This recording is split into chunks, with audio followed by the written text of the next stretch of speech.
നാരങ്ങ പിഴിഞ്ഞ് ജ്യൂസ് എടുത്ത ശേഷം തോട് കളയേണ്ട. ഇത് സൂക്ഷിച്ച് ഒരു കുപ്പിയിലാക്കി ഫ്രിഡ്ജിൽ സൂക്ഷിച്ചാൽ കിടിലൻ നോർത്ത് ഇന്ത്യൻ സ്റ്റൈലിലുള്ള അച്ചാർ ഉണ്ടാക്കാം. ഇതിന് ഓരോ മുറി നാരങ്ങയും 4 മുറിക്കുക. വളരെ ചെറിയ നാരങ്ങയാണെങ്കിൽ 2 മുറിച്ചാൽ മതി. ഇനി ഇത് സ്റ്റീമറിൽ വെച്ച് 15 മിനിറ്റ് ആവി കയറ്റിയെടുക്കുക. നാരങ്ങ വെന്ത് നല്ല സോഫ്റ്റ് ആവണം. ഇനി അച്ചാറിനുള്ള മസാല തയ്യാറാക്കാം. ഒരു ബൗളിൽ 1/2 സ്പൂൺ മഞ്ഞൾപ്പൊടി, 2 സ്പൂൺ ഉപ്പുപൊടി, 1 സ്പൂൺ പഞ്ചസാര, 2 സ്പൂൺ മുളക് പൊടി, 1/2 സ്പൂൺ കായപ്പൊടി, 1 സ്പൂൺ ഓമം കൈകൊണ്ട് ഞെരടി ഇട്ട് കൊടുക്കുക.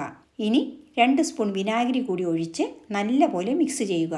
വേവിച്ച നാരങ്ങ ആറിയ ശേഷം ഈ മസാലയിലേക്ക് ഇട്ട് കൊടുത്ത് നല്ലപോലെ ഇളക്കി യോജിപ്പിക്കുക. ഇത് അടച്ച് 1 ദിവസം വെക്കുക. പിറ്റേ ദിവസം ഒന്നുകൂടി ഇളക്കി കുപ്പിയിലാക്കി സൂക്ഷിക്കുക. പ്രത്യേക ടേസ്റ്റും മണവുമുള്ള ഈ അച്ചാർ ഒന്നുണ്ടാക്കി നോക്കണേ. Thank you for watching and supporting.